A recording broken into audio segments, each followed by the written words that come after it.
All right, guys, we are back. Married at First Sight, season 11, episode 11. Yep. Let's talk about sex, baby. Let's talk about sex, baby. I just knew you were going to do that on cue. Mm-hmm. I actually caught the episode from the very beginning, and I didn't have to go back and watch anything. Yes, you did. So I'm just going to start at the top. All right. First couple that we saw, Karen and Miles. That had a revelation. The first couple, but that was the first couple I saw. I got you. I mean, after the recaps. Go ahead. Okay, whatever. So, they start off with Miles coming into the bedroom asking Karen, "Do you feel like you trust me?" And Karen rambled off a weird answer that equaled yes. I called BS on her antics from last episode then, because if you trust him, why did you leave? Yeah. I'm really up here trying not to like down the black woman. Yeah.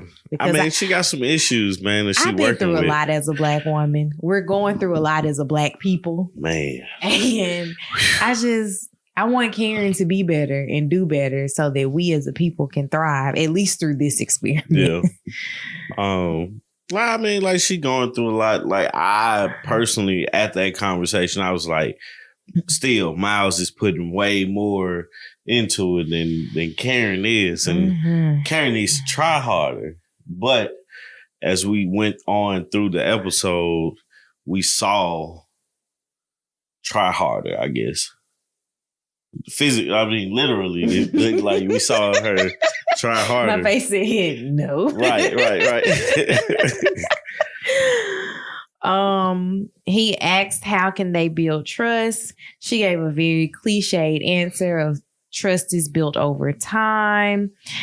And she said that she wanted to know, how was he when he's angry, stressed, and not happy? We know what she does when she's angry. She leaves. Which is not fair. Or progressive towards anything. Right. So it's kind of hard to expect him to do more than what she's willing to do. Right.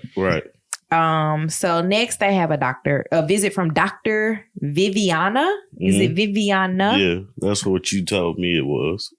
That's what I read, I think. Oh, okay. Okay. Well, that gotta be it then.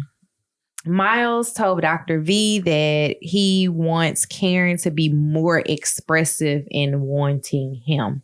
I think the hard part about her being more expressive in wanting him is she don't want him. Right. I feel the same way. I feel like she is like really trying to convince herself that this is what she wants. Miles is such a good person. I should be with him. Right. It's like he's hitting everything, but it's just, it's something. It's probably like one thing that she just can't get past. Masculinity. Right.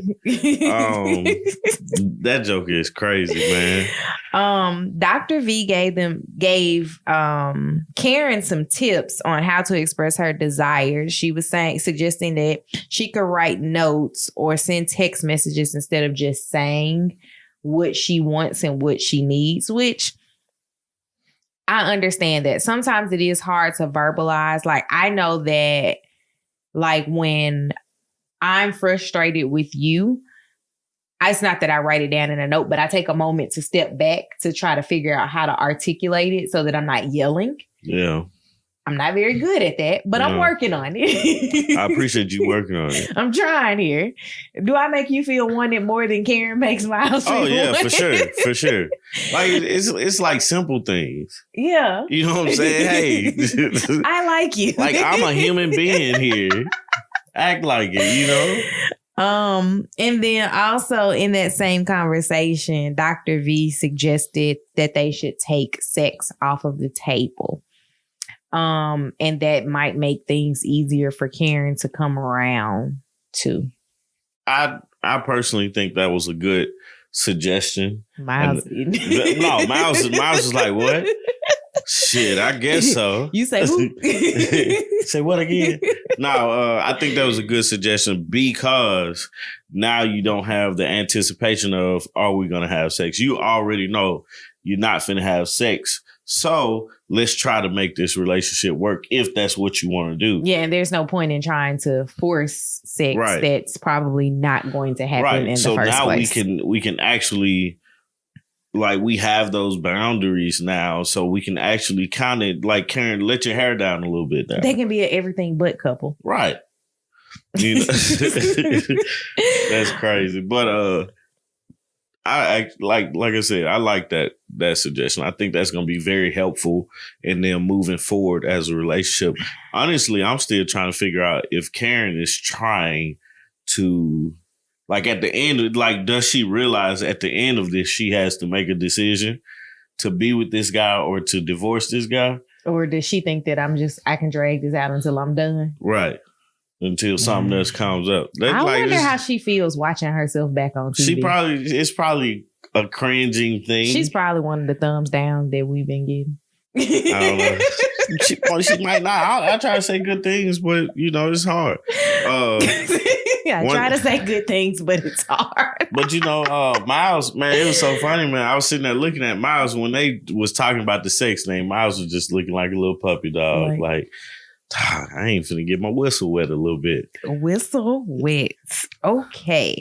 Next, they go for a workout and Miles realizes that he is not as in shape as he thought he was. Man, they look tired. After that, I was tired for him. I was like, goodness.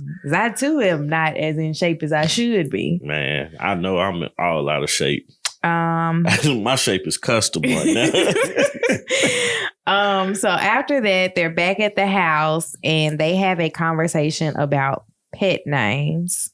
He says that he calls her Love and he feels like her pet name for him is Child. It's Child. That was childish with him saying that, but it was funny though. That's interesting, to say the least. Yeah. And then he asks her questions about triggers that would make them both feel insecure. I can't remember what hers was, but he didn't like being dismissed because of his age or based on his age. And she said that he asked her what was she working the hardest on, and she said to change his perception of her. Yeah. I guess the yoga was a start.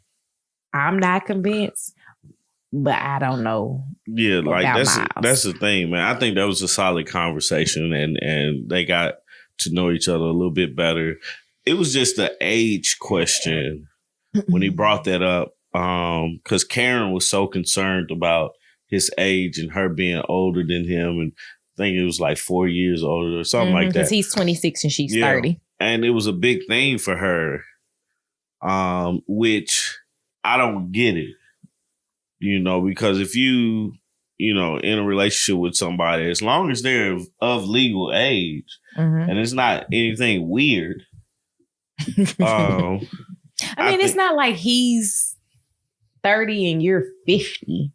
I mean, at that point, that's not weird. No. But I'm saying, like, for you to be like, let me talk about something that happened when I was 20. You weren't born yet. Yeah. Like, it's not that type of situation. I don't even think that's weird because it's like, it's a fact. It is. But the thing about it, what's weird is somebody 50 dating somebody that's 18. Now, that's weird. That's true. Because I could be legal, your parent at that point. When did y'all meet? You know what I'm saying? But anyway, I felt like when Miles brought that up, it was like something that Karen had basically was doing. And that was his way of saying, stop doing it.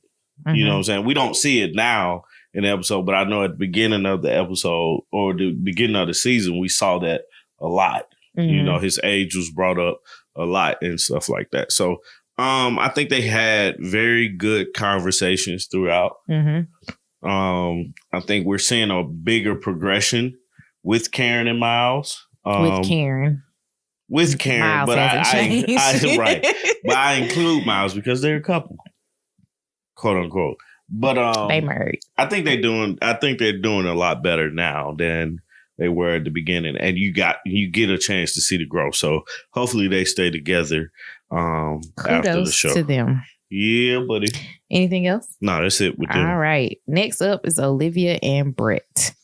So I started with them getting a visit from Dr. V, and the cats were everywhere. Right. That is a little... That would freak me out. And I'm not a person that's opposed to cats. I grew up with a grandmother that was a cat lady. And she like enjoyed having cats. There were always cats around the house. We could bring cats in the house, but that was just too much for me. After that, so they sat down and they had the conversation with her, and they realized that Olivia has a couple of issues. One of them is living together, but not actually the physicality of living together, but the location of where Brett's home is. She said it would probably be easier for them in the future if he was renting. Yeah, that was the dumbest thing I ever heard. Because she is renting. And I really got upset because she said she felt like 30 to 35 minutes is a long commute. I don't know how big New Orleans is because I haven't had to Apparently it's small. But I'm saying I haven't had to drive around it like in adulthood like that. Like when I've gone to New Orleans as an adult, I've been where I've been and I'm going back to a hotel. But I know at one point in time in life, I was driving like 80 miles round trip to work. And I always thought that was bad decision making. But I mean, it was. But that's another story for another day. Right. But 30 minutes? Yeah, it takes everywhere. It's 30 minutes is the minimum here. Yeah, it's like unless you live next door to your job. But I thought that was the dumbest thing that she could even think of to say. Like, because you're like, oh, my job changes, my schedule changes, and my commute is longer. But this man is buying his house and you're renting. Your job can change. I mean, granted, his house can change too, but it's far less likely for you to sell your house than it is for you to say, I'm going to get a new position. And you're trying to talk about an issue before you even got there. Like, yeah, you look at it, okay, this is how far we'll have to go, boom, boom, boom. But what do you want him to do? Sell his house? Easy solution. Because there was another couple on Married at First Sight years ago. They didn't stay together, but they both owned their own homes. Yeah. And they didn't make it that big of a deal about who was going to live where. Because at that point, somebody had to sell. Right. So that was just, I think it's a big issue. He made a joke about being responsible and having equity as a bad thing. And she did not like that joke. Right. I feel like it was way too much sarcasm right then and there. Period. Like he's too sarcastic for me, but I'm not married to him. But I also thought that Olivia was picking a fight with him. And she was trying to pick a fight in front of someone else in that moment so that she could have someone on her side. Right. And it didn't work that way. It didn't backfire. It just didn't work as she planned it. They also discussed kids possibly being a deal breaker because she is indifferent about having kids, leaning more towards no. And he absolutely wants to have kids in his future. And I could see that being an absolute deal breaker. Kids are a big step. Yeah, definitely. And you shouldn't go into it on a maybe. It should be an absolutely. But I think looking at it from his side, most men that I know want to have kids. Most men want to have sons. But for her to be like, no, I don't want to have children, and you're trying to, like, I just feel like with them, it's like she's like giving up. Because for you to say, I don't want to have children, but I'm and put a but behind it, what all he heard was, I don't want to have children. Yeah. Everything after the but is like, I don't want to hear about that. Right, because it's like, now I have to convince you why having children are a good idea. Like, who wants to do that? And they haven't even, they're not having sex. They're not, you know what I'm saying? She didn't want him to touch him. Did you see that part? Yeah, they were talking about PDA, and he was like, she doesn't like PDA. And she's like, no, I'm okay with it. That's my Olivia voice. I see, yeah.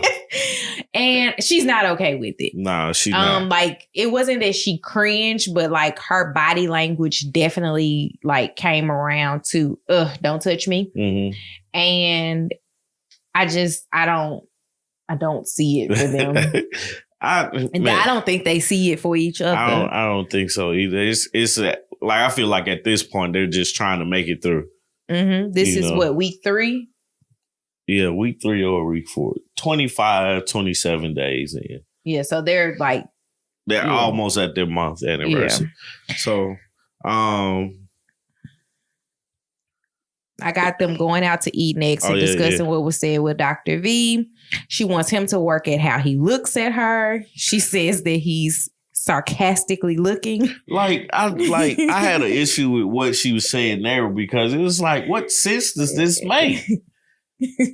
You get mad at how the man looks at you? I don't like it. You're trying to control how this man looks. Like you're doing a lot here. She says she thinks that he gives beauty pageant answers and she wants him to be genuine because she feels that he's putting on for the cameras. And then he said that she was insecure. She seems to be insecure. She seems to not she seems like I said, she seems like she's trying to control everything.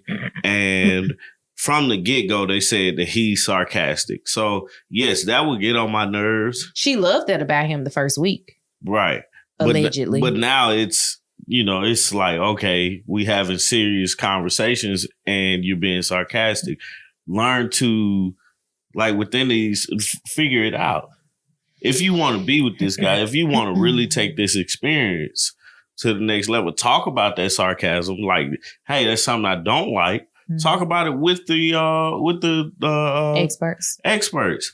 But learn that that's how he is. Mm-hmm. Learn that that's what his brothers told him or told her coming into the situation. So it's like, don't pick an issue with something that you know that he's gonna do. Mm-hmm. Because save the fights for things that matter. Things that really matter. Mm-hmm. Don't make up stuff to, encourage arguments, and then you sit back and looking at it, you're trying to make a decision on if you want to spend the rest of your life with this person. Uh-huh. The last thing that I wrote down was that they went to the bartending class.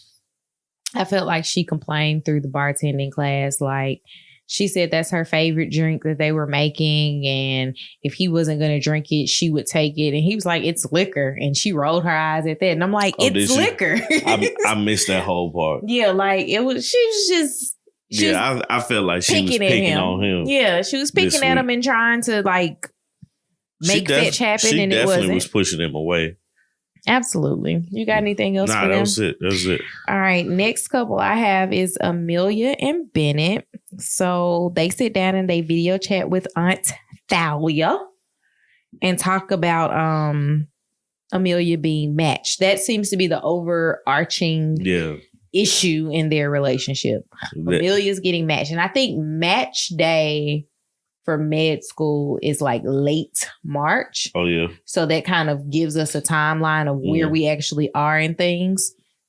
I want to say match day happens around the same time that the worldwide shelter in place or American wide shelter in place started. I don't even know what match day is, but okay. It's the day that you get matched with a residency. Oh, and that's for nationally? Yeah, every doctor in the world in med school or in the U.S. in med school gets matched on one day.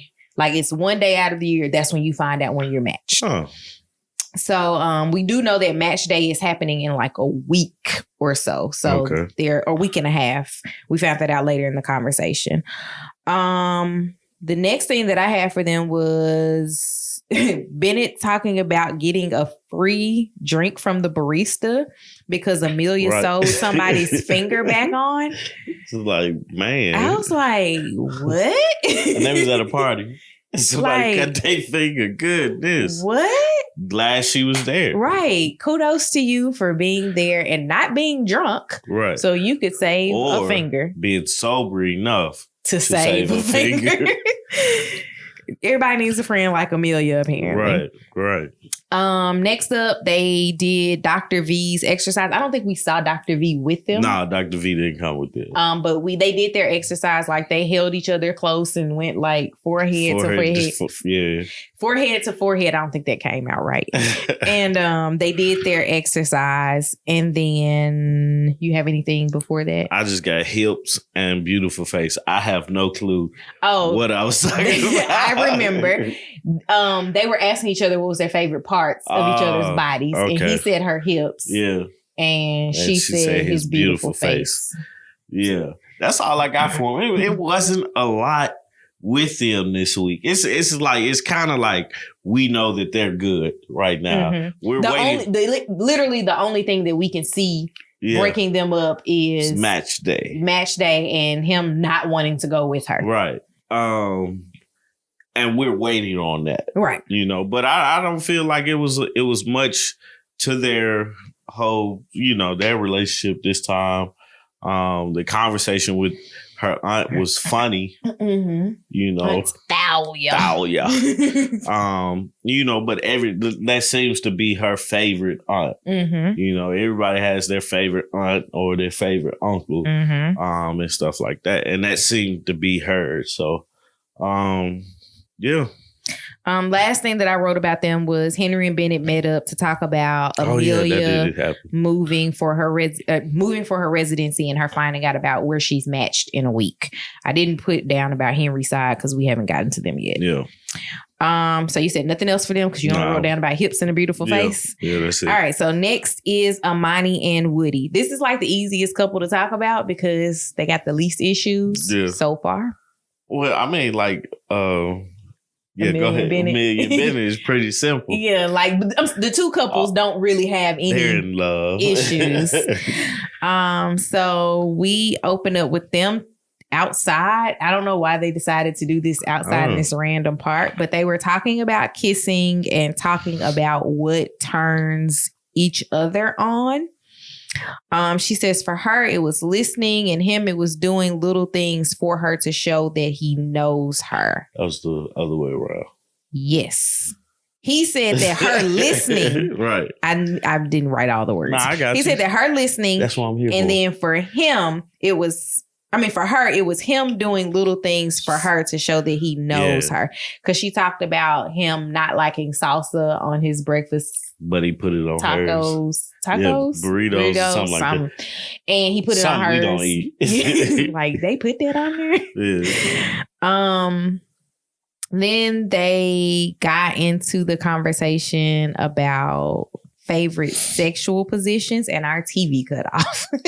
Yeah, that was how convenient. Ain't that something? It came back at the ending of hers, but we didn't hear what his was. And then I don't know how they got onto the conversation of him talking about his relationship with his dad. I did not remember that there was tension in his relationship with his dad, but he did mention that his dad went to jail when he was 9 and got out when he was 16, and he felt like he was grown at that point or an adult, and he didn't have his dad in the time that he needed his dad, and it put a strain on their relationship. Yeah.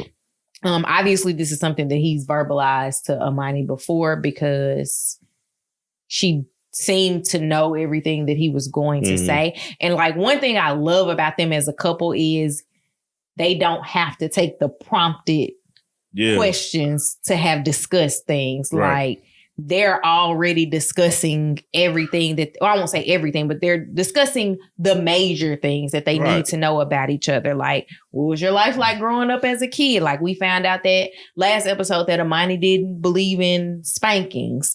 We found out that Woody did, and he got a lot of them. Now we're talking about his dad, and oh goodness, and Amani having 2 dads. Yeah.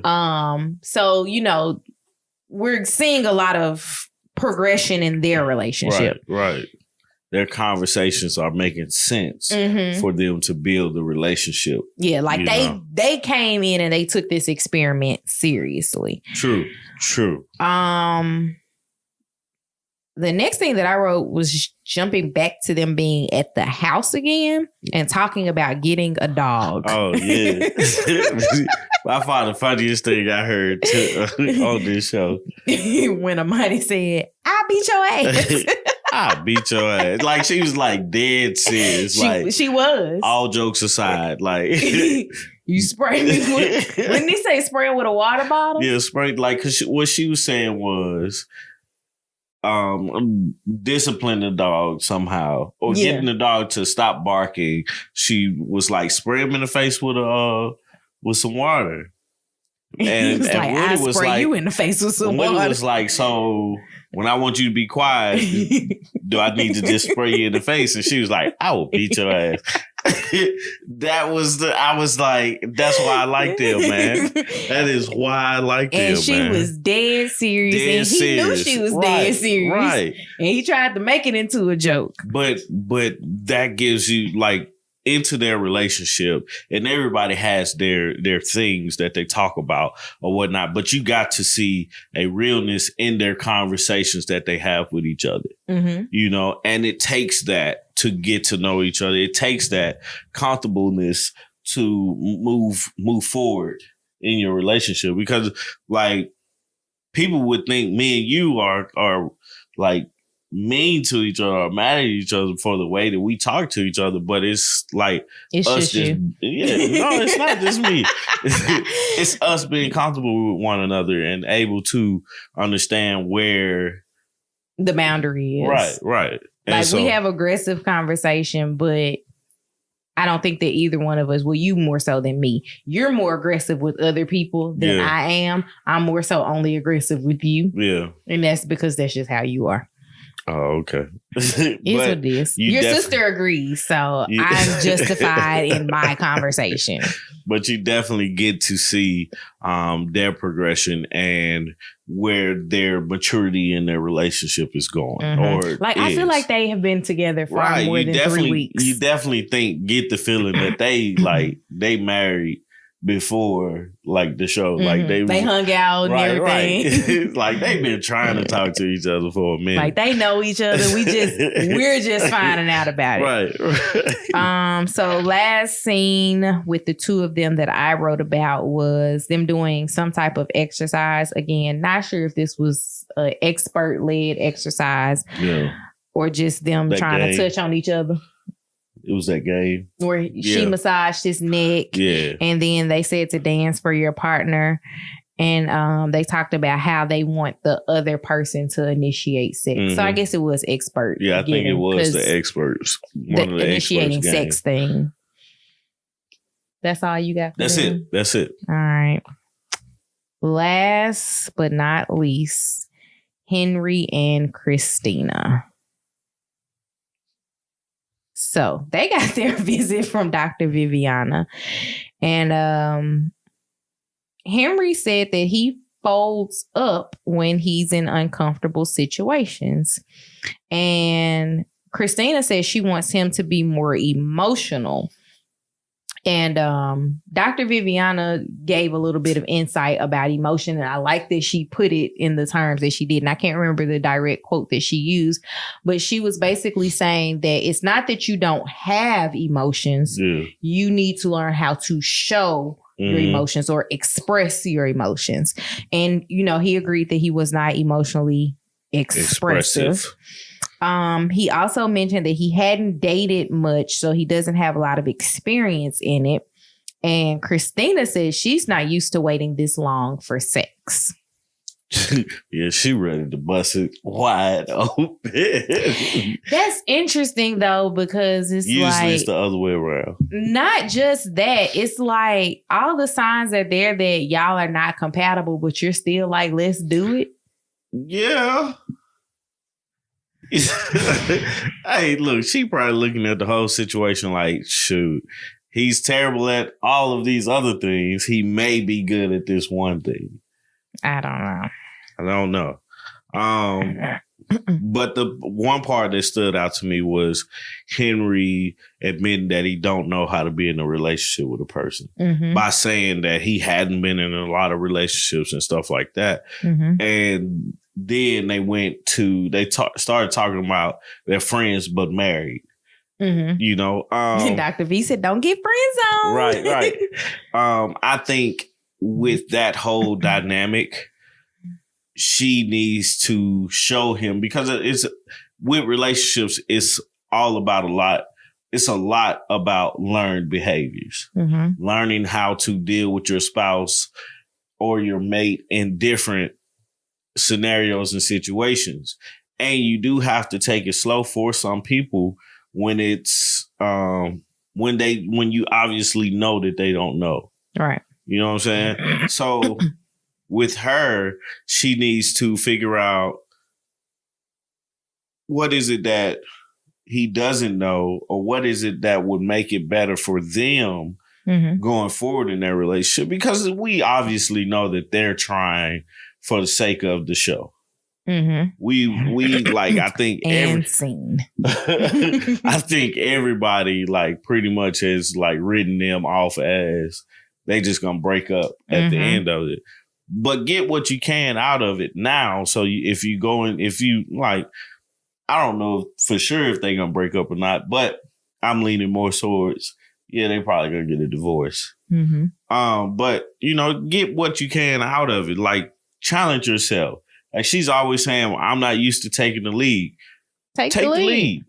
You know, you're presented in a situation that you need to. If you always do what you always did, you'll always get what you always got. Right. Like, that's just what it is. Right. So, I mean, take the lead in things. Say, hey, I want to do this, or I want to do that.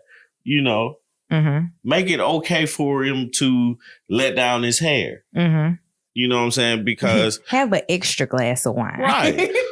He's drinking wine. Ask him what type of wine does he want. You know, pour his wine. We don't know that she doesn't do stuff like that, but like, take the lead and don't be afraid to. Right.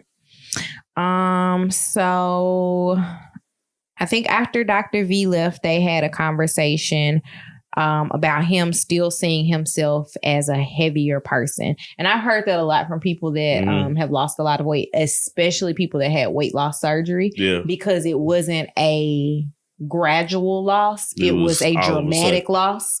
When you have a dramatic weight loss, a lot of the time you put the weight back on, or you don't accept yourself in your new body. Right. And he's not accepting himself in his new body. She actually she told him, direct quote, "You need to get over it." Yeah, I was like, that harsh. I wanted to call her a bad word. Like, that was like, dog, you just don't tell anybody. You can't go up to somebody and be like, get over the issues that are bothering you. Especially something as big as that. Like, dog, like, make a suggestion, or like she said, she got over some issues of herself. Like, you see the things that you had to go through. Have that same empathy for him and work with him. Right. Like, if he needs to go to counseling, help him find a counselor. Go to counseling with him. Right. Like, figure out something. You got experts to talk to. Right. To help you figure out, okay, so he said this is his issue. How do we get past that? You know, like, it's just, man, like, I know it's a lot coming into the situation because you're getting married at first sight, you married a stranger. But at the end of the day, these are human beings as well. Treat them like you want to be treated, and they'll treat you the same. But get to know them, have empathy with them, and try. That's the simplest thing you can do, is try. And, you know, when she said that, I felt like disrespected a little bit when she was like, get over it. She gave 2 daggers. Oh, yeah. Because the second one was when she said that there was the deal breaker for her was someone that doesn't have confidence. After he directly said, I'm not confident. I was just like, Lord. And that bothered him. Because that's when we get to his conversation with Bennett. Yeah. And they sat down and he was like, she basically said that she doesn't want to deal with someone that's not confident, and I'm not confident. Yeah. I had directly said that I, had issues with confidence. And she was like, that's a deal breaker for her. Right. It's like, man. And I didn't catch the conversation that they had together about that. But they definitely talked about it at the end. He just said he didn't know if he was going to be able to get over not being confident. That's essentially what he said. And you know what? With people not having confidence, because like we talked about in this is a plug. Like we talked about in our other podcasts, our insecurities, that had something to do with my confidence and, me talking to girls. So it's like there's ways to get over it, but it's still self-esteem. So it's nothing that Christina herself can do to fix him. Right. But it's ways that she can make it easier for him to be confident in what he's doing. Absolutely. Like trying instead of like, you literally shot this man with 2 daggers in like a day. Really? It was within like 10 minutes of each other. It was like pew, pew, pew. Right. Like, I don't like people that aren't confident. Pew, you aren't confident. Pew. Get over yourself. Pew, pew, pew. Like, I'm dead. That's crazy, man. But it is things we've seen him confident in, like when they went to go play golf. Yes, he's confident in golfing. And very confident in that. And so it's like you have to pay attention to your spouse, your mate, and you have to cater sometimes to them because they may be this strong leader, but at some point you have to be that leader for them. I have 2 cousins that Christina needs lessons from that are like the ultimate ego boosters. Like they will take a situation and they will talk you up so well in that situation. Like, it's just like, find something that he is good at and let's talk up that thing so that we can then translate that energy into himself. Right. Like so that he can feel more confident about himself. Like Henry's quiet. I don't think we're ever going to get over the eye contact issue.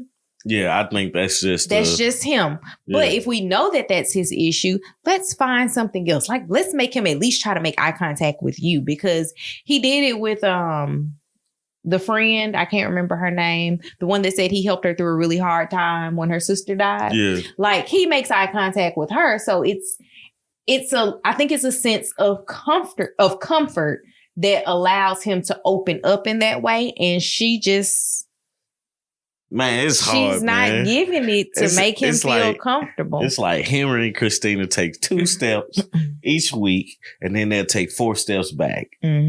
All because something Christina gonna say it.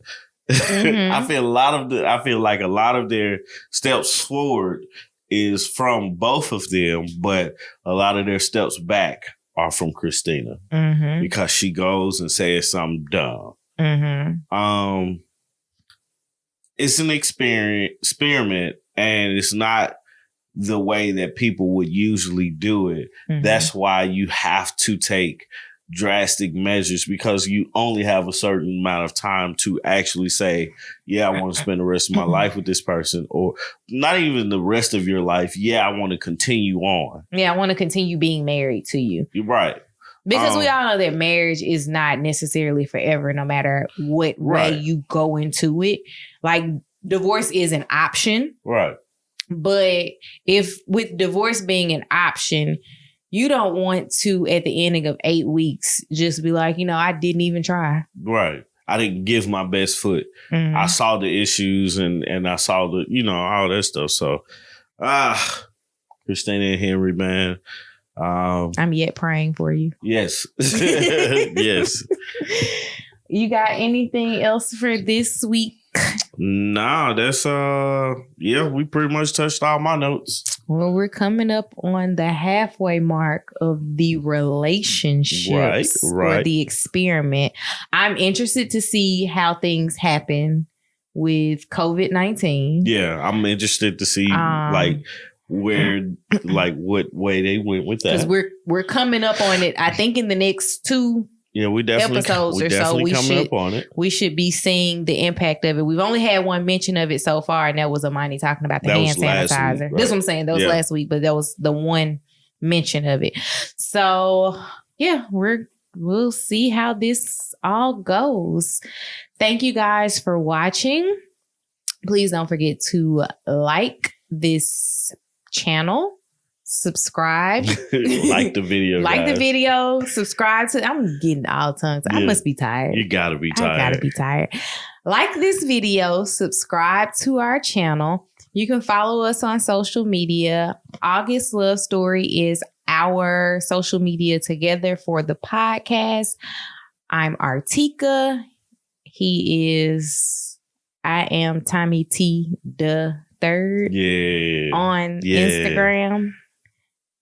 And that's it. That's it. That's all you got. I think that's it. Oh, and listen to our podcast episode. We actually, weirdly enough, had an episode released on Wednesday about insecurity. So if you haven't checked that out, just go back one video. It'll be there. Yep. All right. That's all I got. You got anything else? That's it. That's all I got. Bye, guys. All right, y'all. Peace.